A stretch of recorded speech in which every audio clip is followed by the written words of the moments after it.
अस्सलाम वालेकुम एवरीवन। हम लोग शुरू करने लगे हमारा अगला यूनिट सिस्टमिक सर्जरी में विच इज एंडोक्राइनोलॉजी, और उसमें हम शुरू करेंगे भी थायराइड।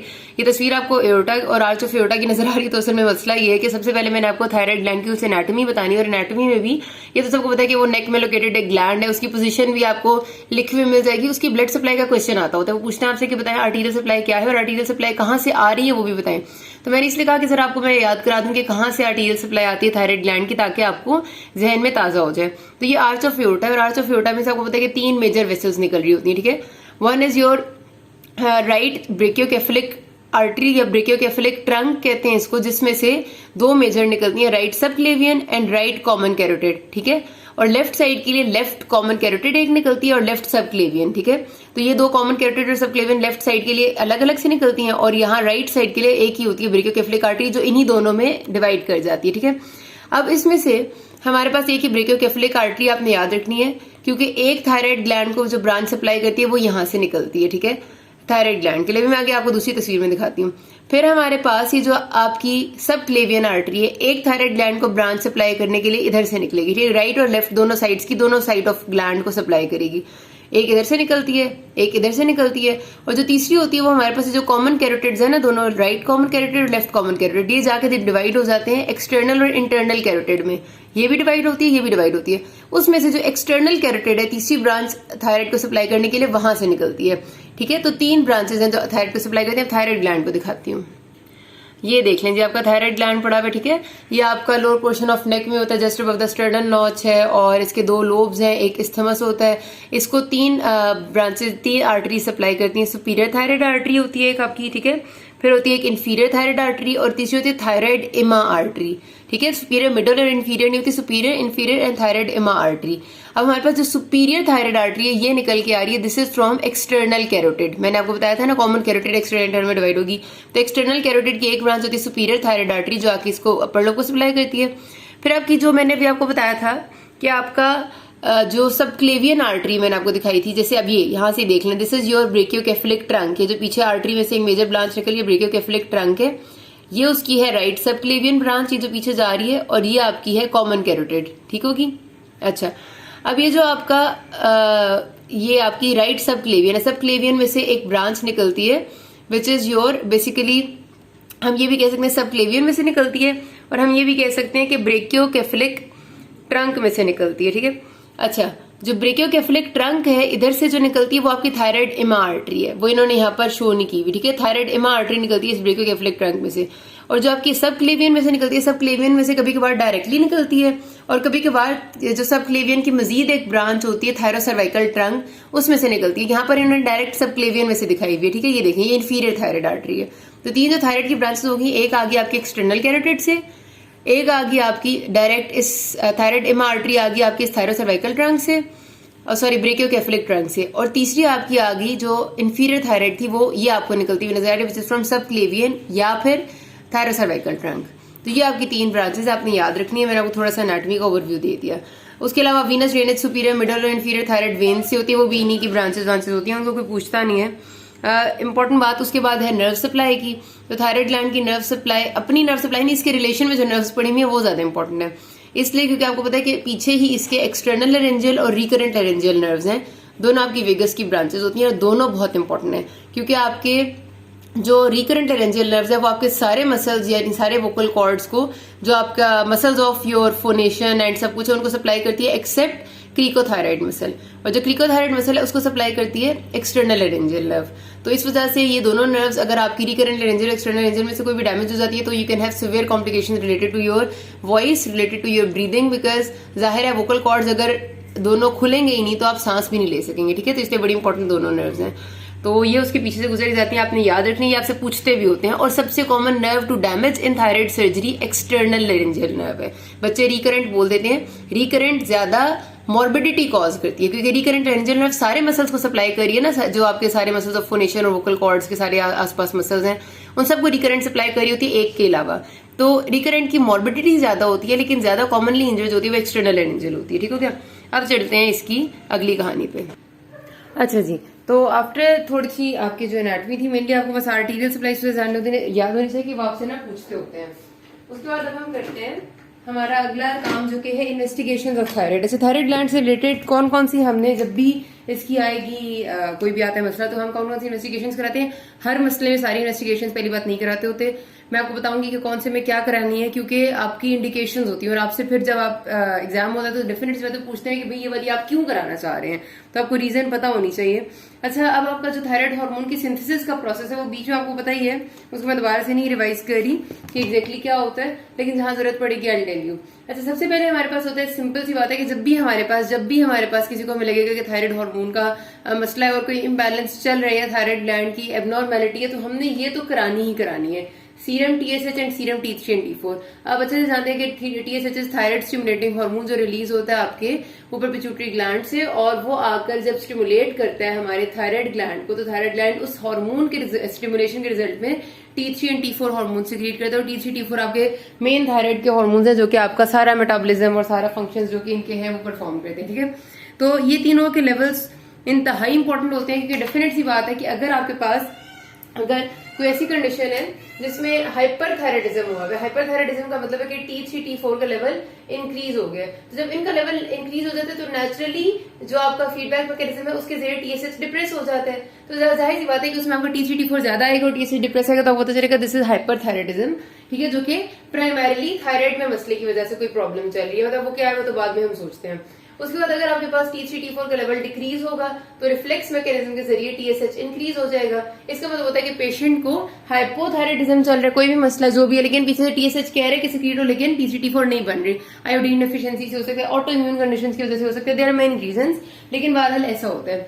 और कभी कभार ऐसा होता है कि आपके पास उसमें होता कुछ ये है कि आपके पास T3 T4 जो है वो बिल्कुल नॉर्मल होते हैं, मतलब ये ना ज्यादा है ना कम है, ठीक है, नॉर्मल है, लेकिन TSH ज्यादा है। अब ऐसा क्यों है भला, मतलब अगर TSH ज्यादा है तो डेफिनेट सी बात है कि हमारे T3 T4 को भी ज्यादा होना चाहिए, कि जितना ही हार्मोन आएगा उतने ही स्टिमुलेट होंगे और सिक्रीट होंगे।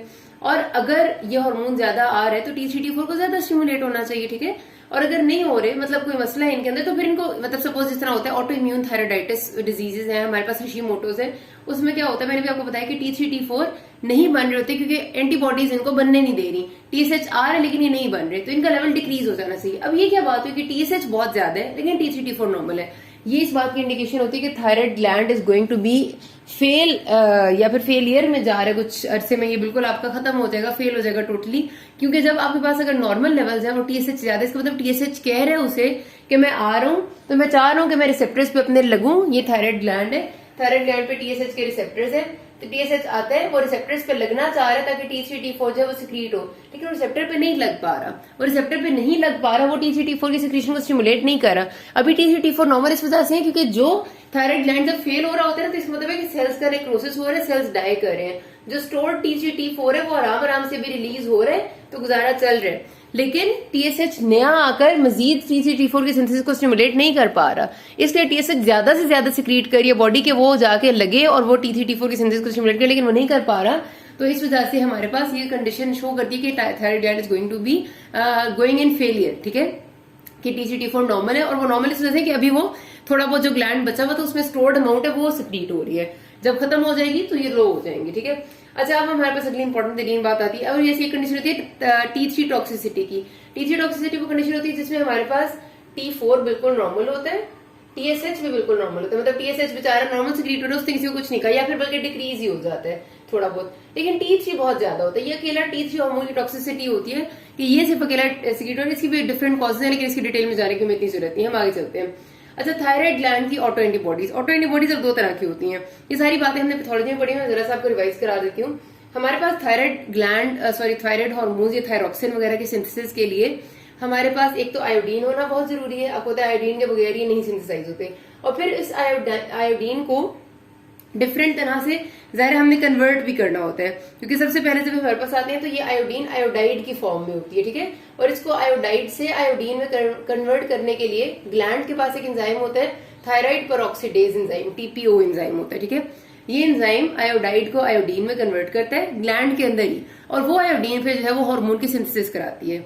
अगर मैं कुछ ऐसा कर दूं या कोई ऐसी चीज आ जाए जो इस एंजाइम को इनहिबिट कर देगी, तो जाहिर सी बात है कि ना आयोडाइड आयोडीन में कन्वर्ट होगा और ना हमारी पास एंटी हार्मोन सिंथेसिस होगा, तो यही होता है, हमारी एक एंटीबॉडी है थायराइड एंटीबॉडी, जो कि बेसिकली होती है एंटी थायराइड पेरोक्सीडेज एंटीबॉडी, ठीक है।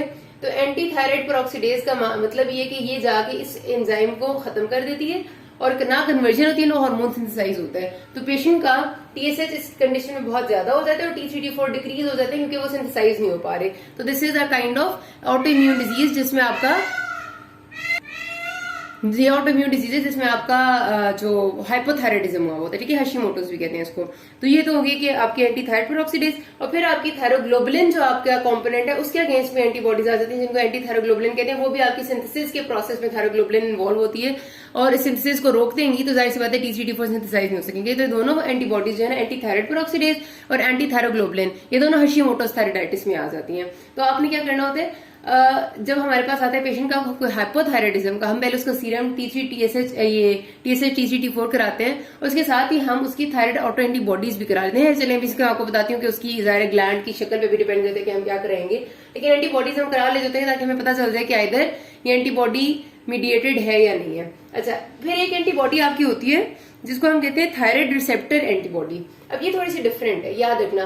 कहने को तो ये लग रहा है ना कि ये थायराइड रिसेप्टर पे जाके बाइंड कर जाएगी, थायराइड ग्लैंड पे रिसेप्टर पे जाके बाइंड कर जाएगी और टीएसएच को नहीं लगने देगी। टीएसएच को लगने नहीं देगी तो जाहिर सी बात है कि T3T4 सिंथेसाइज नहीं होंगे, लेकिन ऐसा नहीं होता। आपने कभी भी इसके नाम से धोखा नहीं खाना। अक्सर बच्चे गलत कर देते हैं, this is important. Thyroid receptor antibody असल में जो टीएसएच हार्मोन है उसकी तरह की होती है, मतलब उसको सिमुलेट कर रही होती है।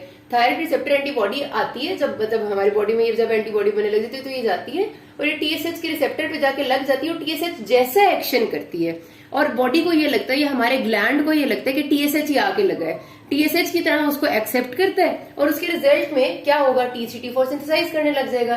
तो जब हमारी बॉडी में थायराइड रिसेप्टर एंटीबॉडी ज्यादा होती है तो बॉडी में बहुत ज्यादा अमाउंट में T3T4 सिंथेसाइज होने लग जाता है और उसके रिजल्ट में जो ओरिजिनल टीएसएच है वो बेचारा खुद ब खुद ही सप्रेस हो जाता है क्योंकि उसको लगता है मेरी अब जरूरत ही नहीं है, मेरी जगह तो ये आने लग गई है।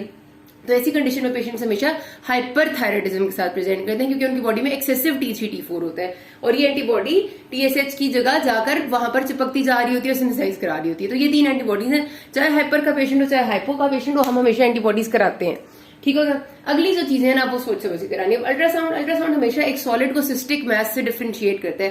तो आपके पास एक पेशेंट आया जो मल्टी नोडुलर गोइटर का है, आपको बहुत सारे नोड्यूल्स नजर आ रहे हैं, फील हो रहे हैं।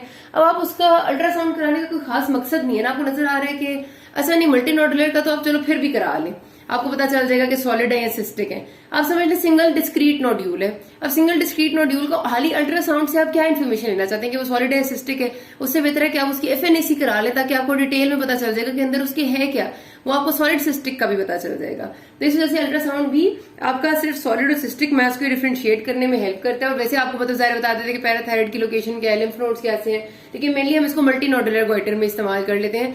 सिंगल डिस्क्रीट नोड्यूल हो तो फिर हम कम यूज करते हैं। सीटी स्कैन आप ज्यादातर तभी कराते हैं जब आपको किसी स्टेजिंग की जरूरत होती है, मतलब आपको पता चल गया कि थायराइड कार्सिनोमा है और आप देखना चाह रहे हैं कि उसके क्या एक्सटेंट है, वो लिम्फ नोड्स कितने इन्वॉल्वमेंट, डिस्टेंट मेटास्टेसिस है नहीं, सीटी स्कैन आप तब कराते हैं। तो कभी भी फर्स्ट लाइन के तौर पे आपने सीटी स्कैन नहीं कराना होता जब तक आपको मैलिग्नेंसी कंफर्म ना हो जाए या फिर आप डिटेल में स्ट्रक्चर्स को ना देखना चाह रहे हैं जो कि बहुत देर से ही होता है।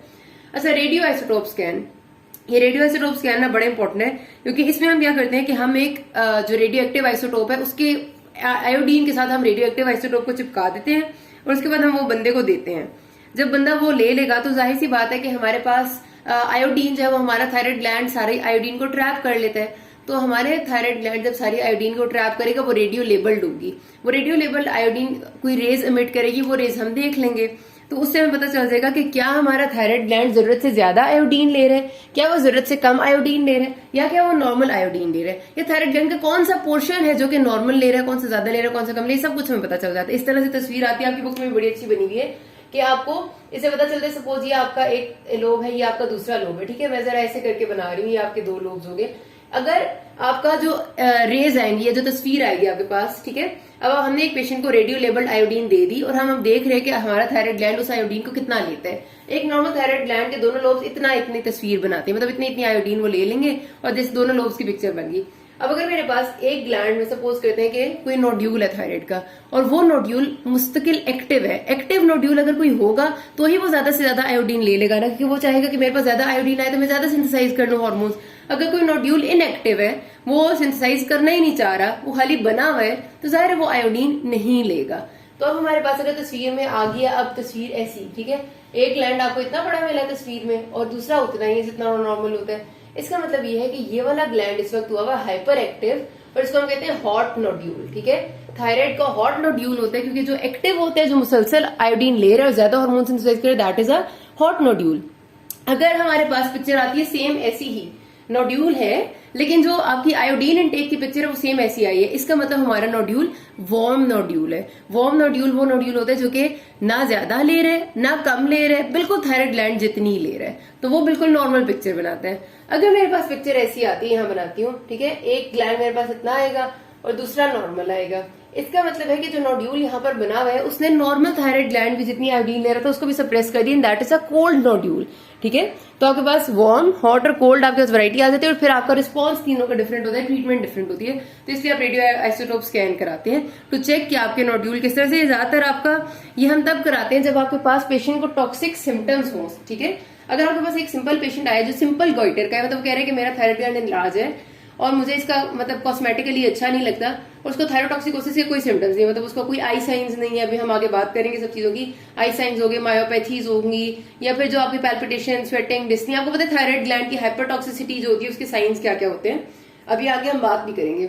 अगर इस बंदे को कोई साइन नहीं है तो फिर हमें ये वाला आयोडीन स्कैन कराने की जरूरत ही नहीं है, क्योंकि हमें पता है कि उसका जो अगर नोड्यूल है या मल्टी नोड्यूलर है तो भी वो टॉक्सिक नहीं है। अगर उसको टॉक्सिसिटी के साइन सिम्टम्स है ना तो फिर हमने कराना होता है। तो रेडियो आइसोटोप स्कैन कब आप कराते हैं? व्हेन देयर इज नोड्यूलैरिटी, यानी आपके मल्टीपल नोड्यूल्स हैं विद टॉक्सिसिटी। ये बात आपने याद रखनी, आपका एमसीक्यू आते हैं, नोड्यूलैरिटी विद टॉक्सिसिटी में हम रेडियो आइसोटोप स्कैन कराते हैं। अच्छा, एफएनएसी आपने हमेशा तब करानी जब आपका सिंगल डिस्क्रीट नोड्यूल होगा। अब आपको सोचिए एफएनएसी में आपने नोड्यूल में से मटेरियल निकालना होता है, फाइन नीडल एस्पायरेशन सेटोलॉजी है, एस्पायर करते हैं आप और फिर उन सेल्स को आप लैब में जाके माइक्रोस्कोप के अंदर देखते हैं। अगर आपके पास ये थायराइड ग्लैंड है और उसके अंदर 50 नोड्यूल बने हुए या फिर आप कम 10 बने हुए हैं, आप 10 के 10 में से तो नहीं ले सकते ना फ्लूइड, ये तो बड़ा अजाब बन जाएगा पेशेंट के लिए भी आपके लिए भी। तो इस एफएनएसी कभी भी मल्टी नोडुलर गॉइटर में नहीं करते, ये भी बच्चे गलती करते हैं, वो सीधा कहते हैं हम एफएनएसी करेंगे, भाई मल्टी नोडुलर गॉइटर है, 10 नोड्यूल्स में से कैसे लोगे? सिंगल डिस्क्रीट नोड्यूल होगा तो एफएनएसी होगी, ठीक हो गया। अच्छा, उसके बाद एक्सरे चेस्ट सिर्फ हम extent of disease and retrosternal goitre के स्टर्नम के पीछे इतना एक्सटेंड किया है वो देखने के लिए करते हैं। यहाँ पर बात खत्म करते हैं, जान भी होगी, कोई मसला हुआ you can ask me, thank you.